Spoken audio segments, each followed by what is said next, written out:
అక్కడ చాలా చెట్లు ఉన్నాయి. ఏదోను వనంలో చాలా చెట్లు ఉన్నాయి. ఆ చెట్లో ఒక చెట్టు, ఆ మిగతా చెట్లన్నీ కూడా మీరు చక్కగా ఏమైనా తినొచ్చు. కానీ ఒక చెట్టుకున్న ఒక వృక్ష శాసనాన్ని మనం గమనిస్తే ఈ దేవుని సంగమా, దేవుడు మాట చెప్పాడు, మీరు ఇది చెయ్యకూడదు అమ్మా, మీరు ఇది చెయ్యకూడదు, ఇది తినకూడదు, ఇది వేసుకోకూడదు. చాలా ఉన్నాయి. నో అనేవి చాలా ఉన్నాయి. అటు వెళ్ళకూడదు, వారితో స్నేహం చేయకూడదు, వారితో మాట్లాడకూడదు అని చాలా ఉంది. అని వింటున్నావా కదా? ఎందుకంటే మన హృదయం ఎలాంటిది? చెడ్డ హృదయం, అహంకారపూరితమైన హృదయం కదా. అహంకారం ఎక్కువ. మరి అటువంటి దానివల్ల ఏం జరిగింది చూడండి. 18వ వచనంలో దేవుడేమో 17వ వచనంలో నీవు తినకూడదు అని అంటే, 3వ అధ్యాయంలో 6వ వచనం చూస్తామా?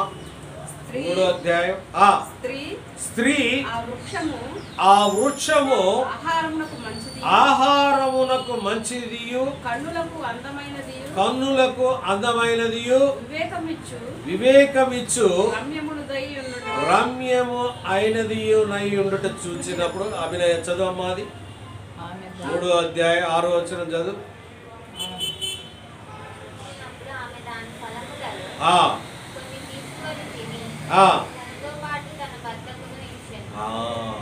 ఏమైంది ఇక్కడ చూడండి. మొట్టమొదటిగా కొన్ని తీసుకొని తిని, అక్కడ ఏం చెప్పాడు దేవుడు? 2వ అధ్యాయంలో ఏం చెప్పాడు? తినకూడదు అన్నాడు. కానీ ఏం చేసింది ఈమె? తిన్నది. అంటే ఏం జరిగింది ఇక్కడ? ఆయన ఆజ్ఞను అతిక్రమించి. కాబట్టి ఆజ్ఞ అతిక్రమమే పాపము.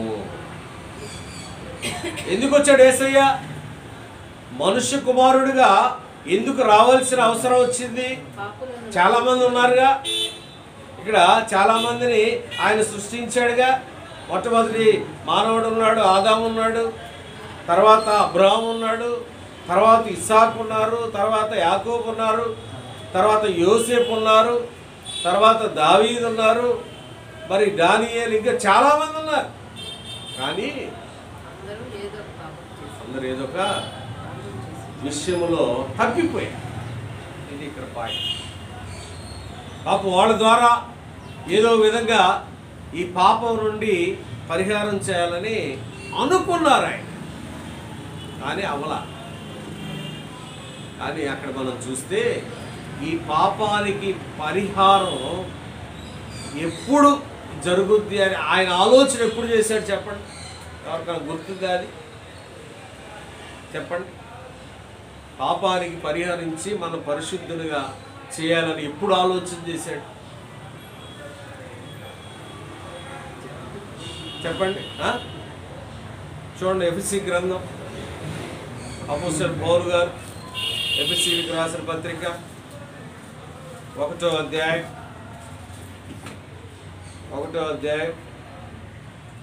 4 నుంచి 6 కలిసే ఉంటుంది. దాని చివరి చదవడమ్మా. యేసుక్రీస్తు ద్వారా తనకు కుమారులుగా స్వీకరించుటకై మనలను ముందుగా తన కోసం నిర్ణయించుకొని, మనము తన ఎదురు దుర్మార్గుడు, దుష్టుడు, వాడు ఎట్లా తప్పిపోతాడో తెలుసు. దేవుడు తప్పిపోతాడని తెలుసు. కాబట్టి ఆయన ఎప్పుడు ఈ ప్రణాళిక, జగత్తు పునాది వేయబడక మునపే, బిఫోర్ ద క్రియేషన్, జగత్తి పునాది వేయబడక మునిపే ఏం చేశాడు ఆయన?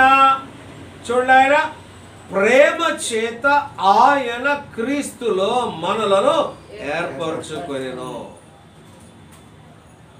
పాపం జరుగుద్ది, వీళ్ళు నన్ను అతిక్రమిస్తారు, వీళ్ళు నా మాట వినరు, నా మాట నిర్లక్ష్యం చేస్తారు, దాని ద్వారా ఈ లోకంలోకి పాపం వస్తుంది అని తెలిసి జగత్తు పునాది వేయబడక మునిపే ఆయన ఏం చేశాడు? ఈ పాపానికి నేను పరిహారం చేయాలంటే, ప్రాయశ్చిత్తం జరగాలంటే నేనే క్రీస్తులో, ఇంకెవరిలో లేదు రక్షణ, ఇంకెవరిలో లేదు. పైనున్న ఆకాశమందున భూలోకమందున, పైనున్న ఆకాశమందున క్రిందున్న భూలోకమందున లేదు రక్షణ ఏ నామమున, లేదు పాప విమోచన, లేదు పాప విమోచన.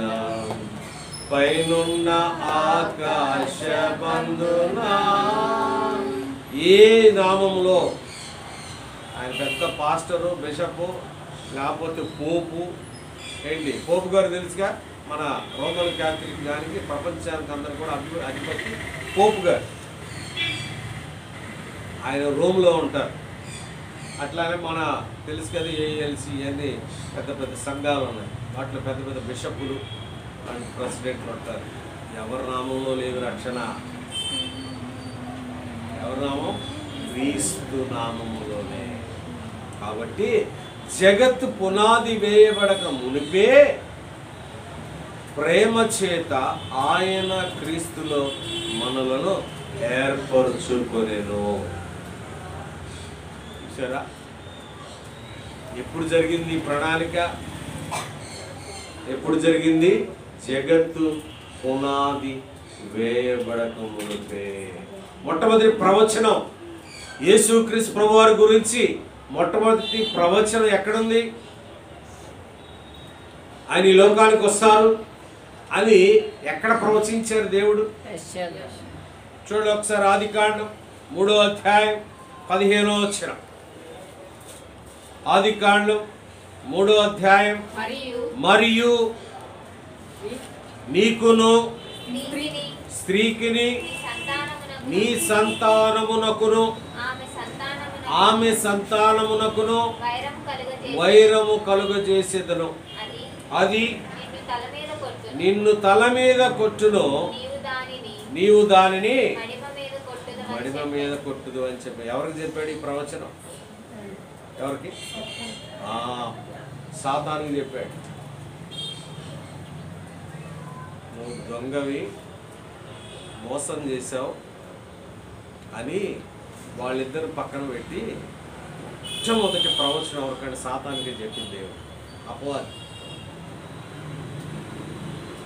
కాబట్టి నీకు స్త్రీ సంతానానికి వైరం కలుగు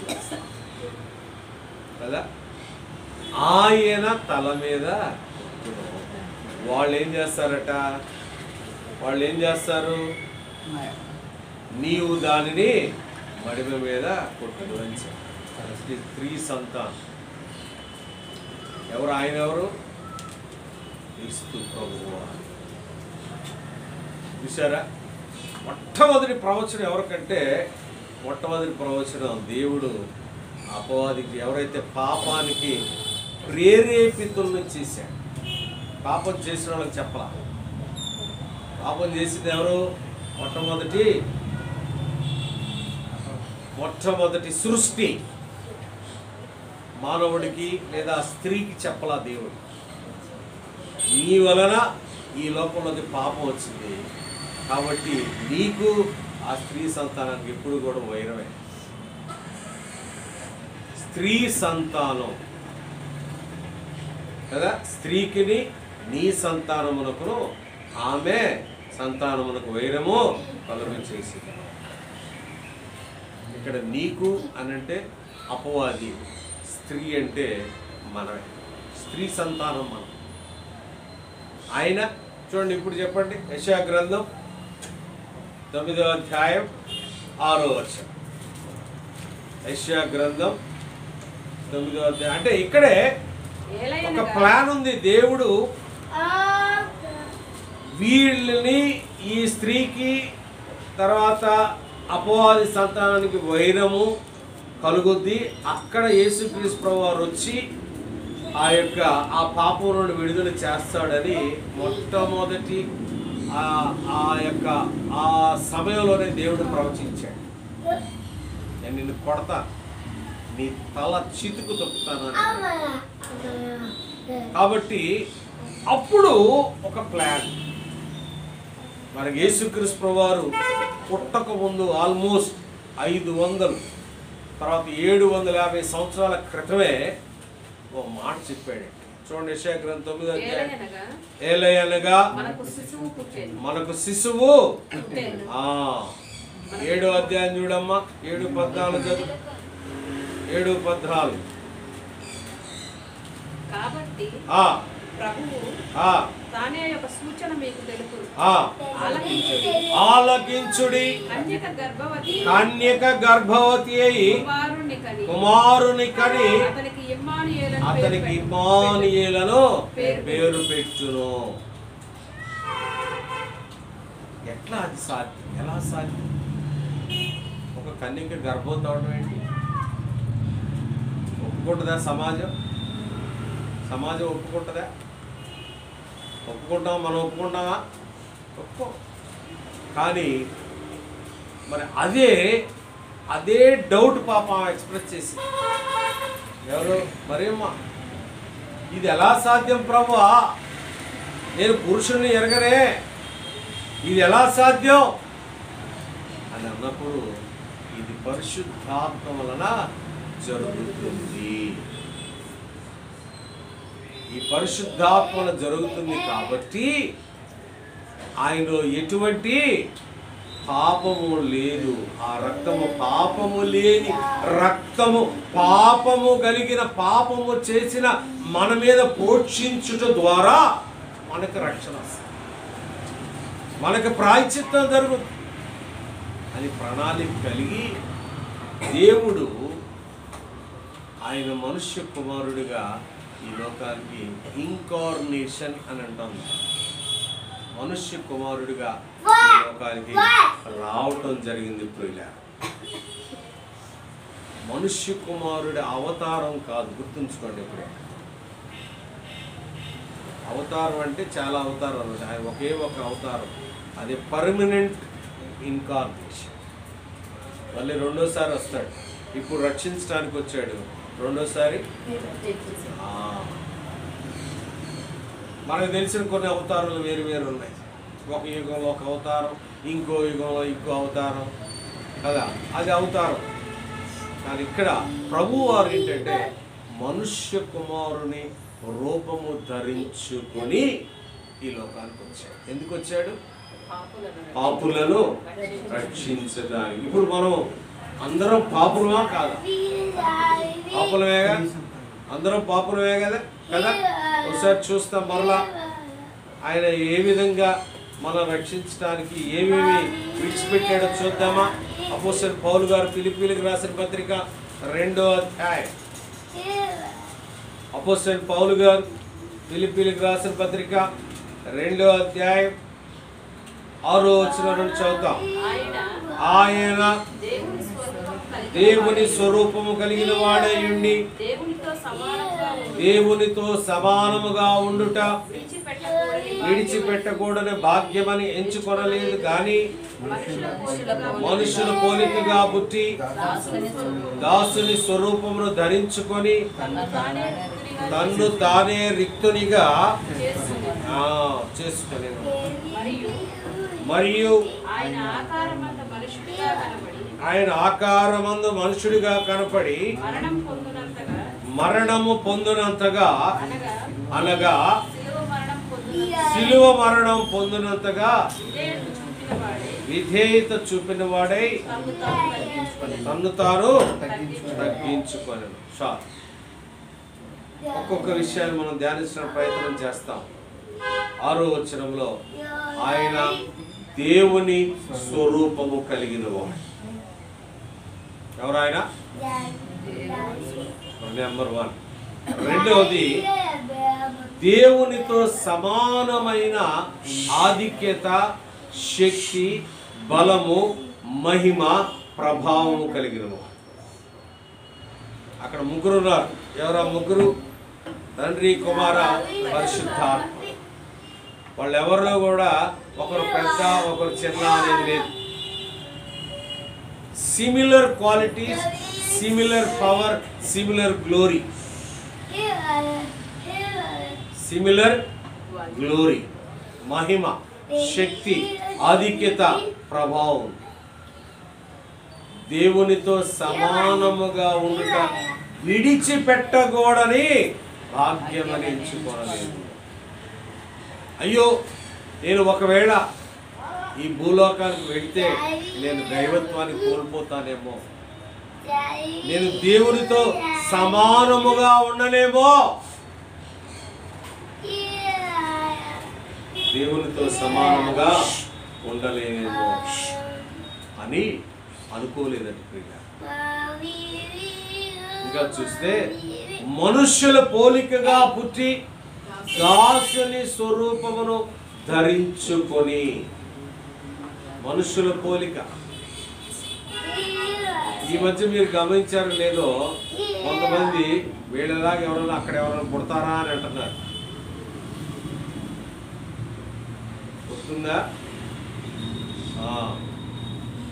మరి దేవుడు దైవత్వం కలిగిన దేవుడు, మహిమ కలిగిన దేవుడు, ప్రతి క్షణం కూడా దేవదూతలతో పరిశుద్ధుడు పరిశుద్ధుడు పరిశుద్ధుడు అని కొనియాడబడుతున్న దేవుడు నీ కొరకు, నా కొరకు, మన కొరకు ప్రియ దేవుడు పెట్టారా మనుష్యుల పోలికగా పుట్టి దాసుని స్వరూపమును ధరించుకో. ఎందుకు ఆయన మనుషుల పోలికగా పుట్టాడు? ఎందుకు ఆయన దాసుని స్వరూపాన్ని ధరించుకున్నాడు? ఎందుకండి ఏం చేశాం మనం? పాపులమైన మనల్ని రక్షించడానికి. పాపం అనే ఊబిలో మనం ఉన్నాం. ఆ పాపం అనే ఊబిలో ఉన్న మనల్ని ఎవరు బయటికి తీసుకురాలేకపోతా ఉన్నారు. ఒక చిన్న విషయాన్ని మనం గమనిస్తే, ఒక వ్యక్తి ఆ కాలంలో పడి ఉన్నాడు అనుకుందాం, పడిపోయాడు.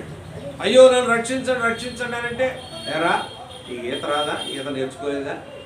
ఏం చేసావురా? ఏం చేసావు నేర్చుకోకుండా అని ఒకడు.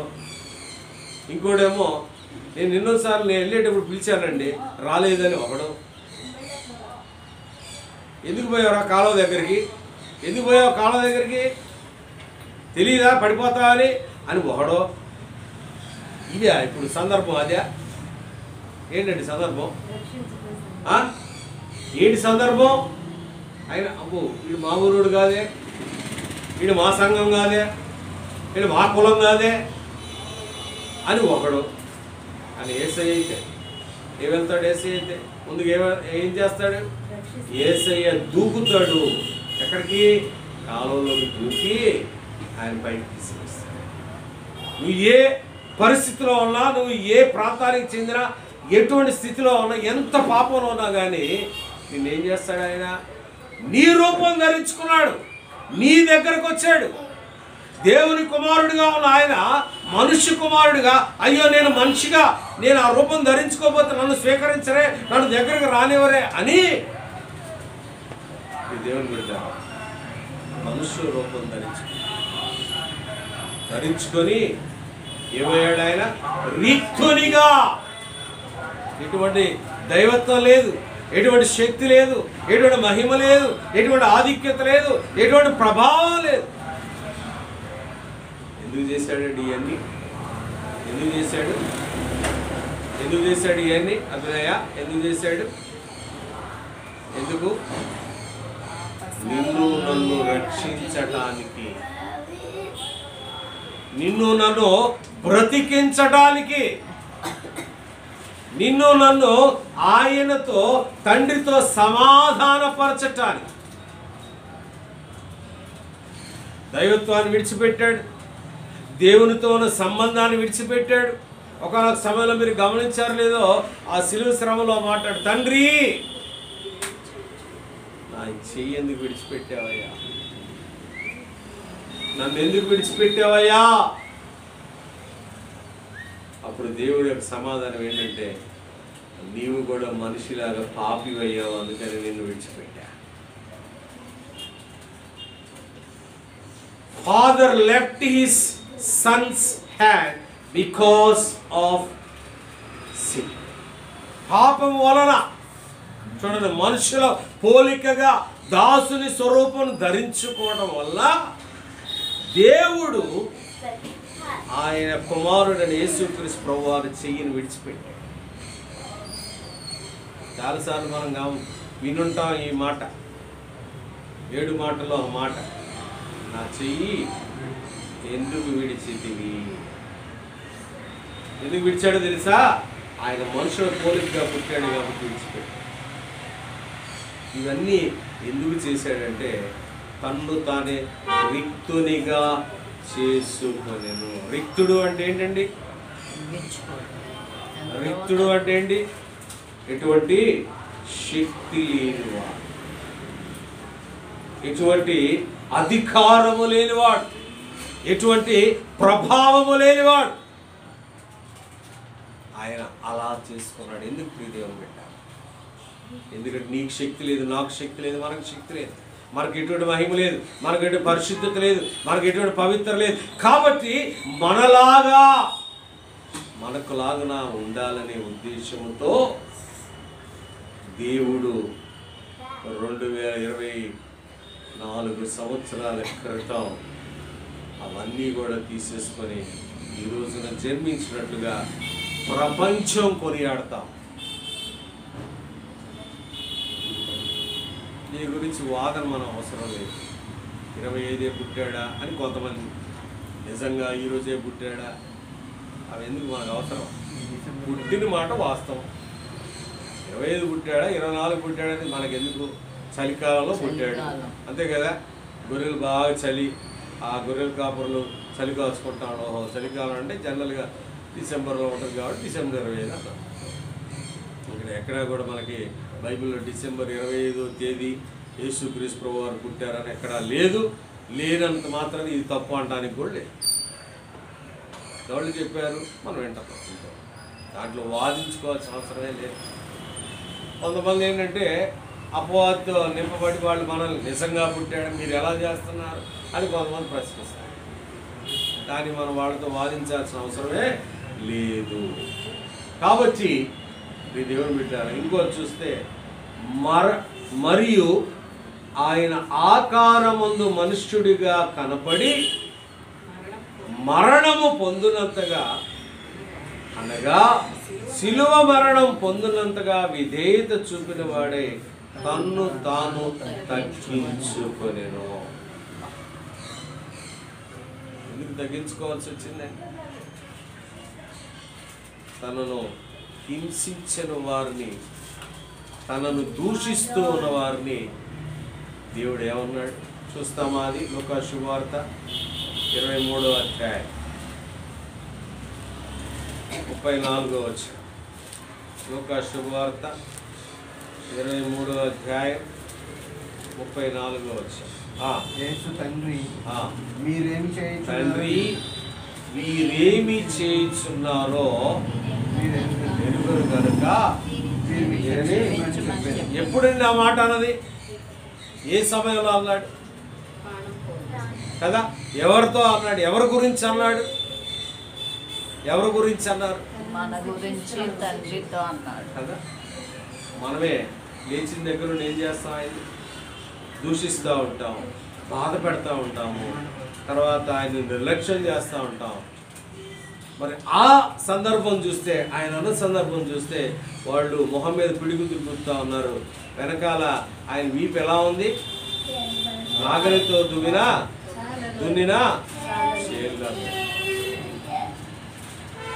బల్లెంతో పొడుస్తూ ఉన్నారు. మరలా అపహసిస్తూ ఉన్నారు. ఏంటో తెలుసా? ఈయనను రక్షించుకోలేడు కానీ మనల్ని రక్షిస్తాడు కదా. చూడండి, అటువంటి సందర్భంలో ఆ సందర్భం చూస్తే శారీరకంగా మానసికంగా ఎంతో వేదన పడుతూ ఉన్న ఆ సమయంలో దేవుని యొక్క వ్యక్తిత్వాన్ని, గుణాన్ని మనం తెలుసుకుంటే అక్కడ కూడా ఆయన ఎప్పుడూ కూడా తప్పు చేయడు. ఆయన స్వభావాన్ని, ఆయన వ్యక్తిత్వాన్ని మనకు చూపిస్తూ ఉంది. ఏంటంటే యా వీళ్ళు ఏం చేస్తారో తెలియదయ్యా, వెళ్ళి క్షమించు. వాళ్ళు ఎందుకు నన్ను దూషిస్తున్నారో, నన్ను హింసిస్తున్నారో వారికి తెలియదు ప్రభువా, క్షమించు. నిజంగా ఎంత దేవుని యొక్క ఆయన వ్యక్తిత్వాన్ని చూస్తే అటువంటి దేవుడు నా కొరకు వచ్చాడా, నన్ను రక్షించాడా అనేది మనకు అర్థమైంది. ఆయనకి ఏమి లేదు. పిలాతు దగ్గరకు వచ్చినప్పుడు ఒక మాట అంటాడు, నాకు అధికారం ఉంది. ఏం అధికారం ఉందంటే పొంది పిలాతుకి కదా, అట్లానే నిన్ను రక్షించే అధికారం కూడా నాకు ఉందంటాడు. అప్పుడు ఏమంటాడు యేసయ్య, నువ్వు యూదుల రాజువా అని అంటే నీవు అన్నట్లే, నాకు అధికారం ఉంది నిన్ను బయటికి తీసుకురావడానికి, శిక్షించడానికి అని అంటే ఆయన ఏమీ. చూడండి యెషయా గ్రంథం 53వ అధ్యాయం, యెషయా గ్రంథం 53వ అధ్యాయం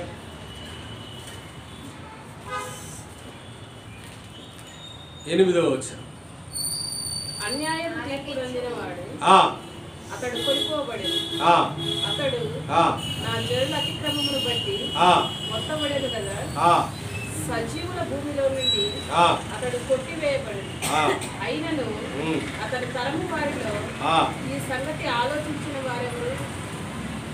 అతడు మరణమైనప్పుడు 7వ వచనం కూడా చదువుదామా. 7వ వచనం. అతడు దౌర్జన్యము నందెను, బాధింపబడినను అతడు నోరు తెరవలేదు. ఇంకా వదకు తేబడిన గొర్రె పిల్లయ్యి వచ్చు కత్తిరించు అని మౌనముగా అతడు నోరు తెరవలేదు. కసాయివాడు ఆ గొర్రె పిల్లని కోసేటప్పుడు నీళ్లు పోస్తాడు ముందు నోట్లో, గుర్తుందా? బిస్మిల్లా అంటారు దాన్ని. తర్వాత దాన్ని గొంతు పోస్తారు. మరి ఇక్కడ మనం చూస్తే మౌనముగా నుండునట్లు. దేవునికి శక్తి లేదా?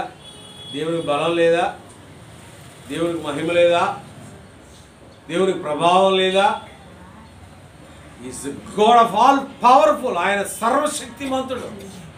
కానీ ఇటువంటి శక్తి లేనివాడుగా, ఇటువంటి బలం లేనివాడుగా ఎట్లా చేశాడంటే మరణము పొందినంత. ఏ మరణము? శిలువ మరణం. శిలువ మరణం పొందినంతగా తన్ను తాను తగ్గించుకొని, వీటన్నిటి వెనక ఆయన మనిషి కుమారుడిగా రావడం, దేవునితో ఉన్న ఆ సిమిలర్ క్వాలిటీస్ ఆయన విడిచిపెట్టడం, దాసుని స్వరూపుని ధరించుకోవటం, మనుషు పోలికగా పుట్టడం, తర్వాత ఆయన తగ్గించుకోవడం, వీటన్నిటి వెనకాల ఏముందండి? ఆయన ప్రేమమయుడు. ఆయన మనల్ని ప్రేమించాడు కాబట్టి ఆయన మన కొరకు ఈ లోకములోకి మనుష్య కుమారుడిగా జన్మించాడు. ఆ ప్రేమ వెనక ఆయన కాన్సెప్ట్ ఏంటంటే, నా బిడ్డను నా తండ్రితో మరలా సమాధానపడాలి. నా తండ్రికి ఈ జనాంగానికి, నా బిడ్డలకి మధ్యలో ఒక అగాధం ఉంది. ఏంటి ఆ అగాధం? ఏంటి? పాపమనే అగాధం. ఆ అగాధాన్ని నేను పోడ్చాలంటే నా విలువైన పవిత్రమైన రక్తాన్ని నేను ప్రోక్షిస్తే, నేను చిందిస్తేనే మరి వీళ్ళకి ప్రాయశ్చిత్తం జరుగుద్ది, ఆ పాపానికి పరిహారం జరుగుద్ది. అప్పుడే మరలా నా తండ్రితో సమాధాన పడతారు అనే ఉద్దేశంతో దేవుని బిడ్డలారా, దేవుడు యేసుక్రీస్తు ప్రభువారు మనుష్య కుమారుడిగా ఈ లోకానికి వచ్చాడు. అంటే ఆయన రావటానికి ఈ క్రిస్మస్ వెనకాల ఉన్న ఆ ఆత్మీయ మర్మం ఏంటంటే, ఇది అసలు మర్మం. ఈ మర్మాన్ని విడిచిపెట్టి మనం ఏం చేస్తాం? మన సొంత మర్మాలు చేస్తాం కదా, మన సొంత ఏంటి అది సొంతవి కాబట్టి అది కాదు, అది అవసరం లేదు. దేవుడు అవి అడగట్లా, నేను నిన్ను రక్షించటానికి వచ్చాను, నువ్వు నా కృతజ్ఞత చెప్తాను, వర్షిప్ చేయి, అని ఆరాధించు. ప్రభా నీవే గనక నా కొరకు రక్తాన్ని చిందించకుండా ఉండి ఉన్నట్లయితే, నీవే గనక మనుష్య కుమారుడిగా నువ్వు రాకుండా ఉండి ఉన్నట్లయితే, నీవే గనక ఆ శ్రమని నీవు అనుభవించకుండా ఉండి ఉన్నట్లయితే, నీవే గనక ఆ రక్తాన్ని చిందించకుండా ఉండి ఉన్నట్లయితే, నేను నా జీవితం ఇలానే వెళ్ళేదే. ఒక దిశ లేదు, దశ లేదు, ఒక నిరీక్షణ లేదు, ఒక ఆశ లేదు ప్రభా అని మనం ఆయన ఆరాధించాం. నిజంగా చూస్తే ఒక నిరీక్షణ ఇచ్చాడు దేవుడు మనకి. చూడండి ఎక్కడ పుట్టాడు ఆయన చూస్తామా? మీకా గ్రంథం 5వ అధ్యాయం 2వ వచనం. మీకా గ్రంథం 5వ అధ్యాయం 2వ వచనం. యూదా వారి కుటుంబంలో నీవు స్వల్ప గ్రామమైనా నా కొరకు ఇశ్రాయేలును ఎలబోవాడు. ఏంటంట? బెత్లెహేము ఎఫ్రాతా యూదావారి కుటుంబములలో నువ్వు స్వల్ప గ్రామమైనను నీలో నుండి. బెత్లెహేము అనేది గుర్తుంచుకోండి, బెత్లెహేము అనే గ్రామం అట చాలా చిన్న గ్రామం. అప్పుడు జనాభా ఎంతో తెలుసా? 380 మంది ఉండేవాళ్ళు. అంటే ఎన్ని కుటుంబాలు? మామూలుగా 38 వేసుకో, 38/4 వేసుకో, అంత అయినా లేదు. చరిత్రకారులు చెప్తా ఉంటే ఆ టైంలో యేసుక్రీస్తు ప్రభువారు జన్మించిన టైంలో ఆ జనాభా 380 దాకా ఉండేది అని చెప్పారు. అంటే 50 కూడా లేవుగా కుటుంబాలు ఉన్నాయా? 50 ఉంటాయా? అప్పుడు 6 వేసుకున్నాం, యావరేజ్గా 6 కంపల్సరీ ఉండేవాడు కదా. 300-400 అంటే ఒక 45 కుటుంబాలు. ఓకే, ఆ గ్రామంలో జన్మించారు. మళ్ళీ బెత్లెహేములో దాన్ని ఏమనేవాళ్ళు అంటే మార్చరీ అనేవాళ్ళు అంట. దాన్ని శ్మశాన వాటికి లాగా ఉండేది. చూసారా? దేవుడు అక్కడ జన్మించాడు. అయితే ఆయన చెప్పిన మాట ఏంటంటే, నీవు స్వల్ప గ్రామమైనను, నువ్వు తృణీకరించబడినా, నువ్వు నిర్లక్ష్యం చేయబడినా, లేకపోతే నిన్ను అందరూ కూడా అసహించుకున్నా కానీ దేవుడు నిన్ను ఏర్పాటు చేసుకున్నాడు అని చెప్పడానికి ఆయన బెత్లెహేములో పుట్టాడు. శ్మశాన వాటికి ఎవరైనా పోతారా? ఎవరైనా వెళ్తారండి? వెళ్ళరుగా. అని దేవుడు ఆ గ్రామంలో జన్మించాడు. నీవు నేను పరిస్థితి ఏంటి? నేను ఎందుకు ఏర్పాటు చేసుకున్నాను? నువ్వు పరిశుద్ధుడువా? నువ్వు నీతిమంతుడువా? మనలో ఎటువంటి నీతి లేదుగా, మనలో ఎటువంటి పరిశుద్ధత లేదుగా. అయినా నిన్ను ఏర్పాటు చేసుకున్నాడు, నన్ను ఏర్పాటు చేసుకున్నాడు. ఎందుకు ఏర్పాటు చేసుకున్నాడు? ఆయన యొక్క మహా ప్రేమను బట్టి. కాబట్టి నీవు నేను కూడా బెత్లెహేము లాంటి వాళ్ళం, తృణీకరించబడిన వారం. అయినా నీ కొరకు, నా కొరకు, మన కొరకు ఆయన మనుష్య కుమారుడిగా వచ్చాడు. అదే క్రిస్మస్. ఈ దేవుని జ్ఞాపకం చేసుకొని, ప్రభువా అల్పమైన నా కొరకు, యోగ్యత లేని నా కొరకు, నీతి లేని నా కొరకు నీవు నీ యొక్క దైవత్వాన్ని, నీ యొక్క ఆధిక్యతని, నీ యొక్క శక్తిని, నీ ప్రభావాన్ని వదిలిపెట్టి అయ్యా నిన్ను తగ్గించుకొని నా కొరకు వచ్చావయ్యా అని మనం ఆయన ఆరాధించాలి. ఇంకో విషయం మనం గమనిస్తే, ఆయన జన్మించింది ఎందుకంటే మన కొరకు చనిపోవడం. ఇది మర్చిపోకూడదు. ఆయన ఎందుకు జన్మించాడు? ఆయన ఎందుకు ఈ లోకానికి వచ్చాడు? ఈ లోకంలో ఉందాం, మన అలెగ్జాండర్ ది గ్రేట్ లాగా శాశ్వతంగా ఉంటాను, నేను నాకు కావాల్సినంత నేను సంపాదించుకుంటాను, నేను ప్రపంచ విజేతను అవుతాను అని రాలా. నేను నా ప్రజల్ని నా తండ్రితో ఐక్యపరచాలి, నా తండ్రితో సమాధానపరచాలి, నా తండ్రితో సఖ్యతను పరచాలి అనే ఉద్దేశంతో దేవుడు వెళ్ళారా. యేసుక్రీస్తు ప్రభువారు తను తాను తగ్గించుకొని మనుష్య కుమారుడిలో ఇంతకంటే ఏం కావాలి ఆయన ఆరాధించడానికి? ప్రతిరోజు కూడా ప్రియ దేవుడు పెట్టారు. ఇది చాలా చాలా చాలా ప్రాముఖ్యమైన విషయం. ఏదో ఈ రోజు కాదు, ప్రతిరోజు ప్రతి క్షణం ప్రభా నువ్వు నా కొరకు సమస్తాన్ని విడిచిపెట్టి మనుష్య కుమారుడిగా నువ్వు జన్మించవాలి, అదే నా క్రిస్మస్ అయ్యా. అది ప్రతిరోజు మనం ఆయన ఆరాధించాలి. ప్రతిరోజు ప్రపంచం అంతా ఈరోజు ఏదో పండుగ చేసుకుంటా ఉంటుంది, కానీ నీ జీవితంలోకి నీ హృదయంలోకి ఆయన జన్మించిన రోజే క్రిస్మస్. క్రిస్మస్ అంటే ఏంటి? క్రైస్ట్ మాస్ అంటే ఏంటి? క్రీస్తుని ఆరాధించుట. మాస్ అంటే ఆరాధన, క్రీస్తుని ఆరాధించు. మాస్ అనే పదం ఎక్కువగా మనకి రోమన్ కథోలిక్ సంఘం వాళ్ళు వాడుతూ ఉంటారు ఆ పదాన్ని, మాస్.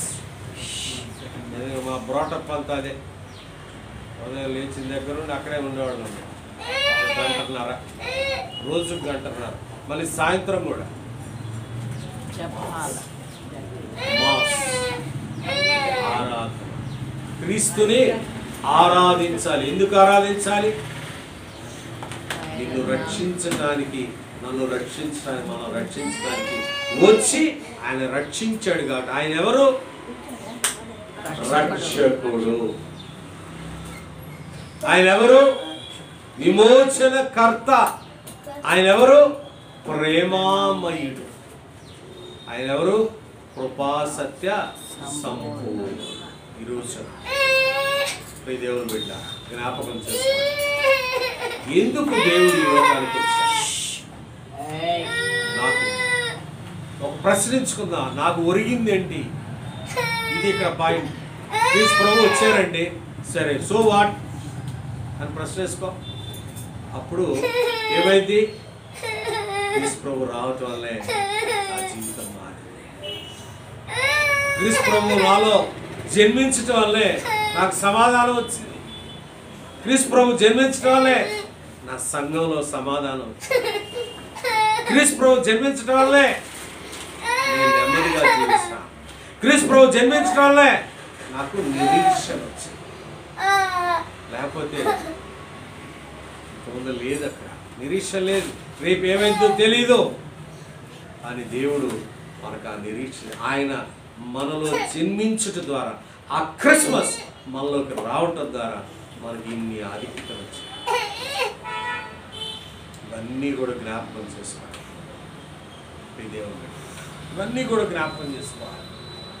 దేవుడు నాలో జన్మించుట ద్వారా నాకు వచ్చిన ఆధిక్యత ఏంటంటే సమాధానం వచ్చింది, నిరీక్షణ వచ్చింది, కృప వచ్చింది, ప్రేమ వచ్చింది. నేను హ్యాపీగా నేను జీవిస్తాను అనేది జ్ఞాపకం చేసుకోండి. దేవుని బిడ్డారా, ఆయన ఆరాధించాలి హృదయపూర్వకంగా. ఆయన ఈ క్రిస్మస్ రోజు దేవుని బిడ్డ నిజంగా మనం జ్ఞాపకం చేసుకున్నాం. ఒక పాత పాట ఒకటి ఉండేది, మీరు గుర్తుందో లేదో, ఒక పాట, క్రీస్తు జన్మించే, ఆ పాట ఏదో ఉంటుంది, మీకు బాగా తెలియదు కదా. మంచి పాట అది, మంచి పాట. నాకు రాదులే, అందుకని మీకు తెలిసేవాళ్ళు. క్రీస్తు జన్మించే లోకాన అందరికీ. కాబట్టి ఇది నిజ్మస్ క్రిస్మస్ రోజు, నా క్రిస్మస్ రోజు అనే పాట చాలా మంచి పాట. అది నిజంగా ఆ క్రిస్మస్ మన జీవితాల్లో దేవుడు ఇచ్చినందుకు గాను మనము జ్ఞాపకం చేసుకొని ఆరాధన చేయండి. దేవుడు నీ జీవితంలోకి జన్మించుట ద్వారా, నీ హృదయంలోకి ఆయన రావటం ద్వారా చేసిన ఆ గొప్ప కలిగిన ఆ కార్యాన్ని జ్ఞాపకం చేసుకొని మనం ఆరాధించి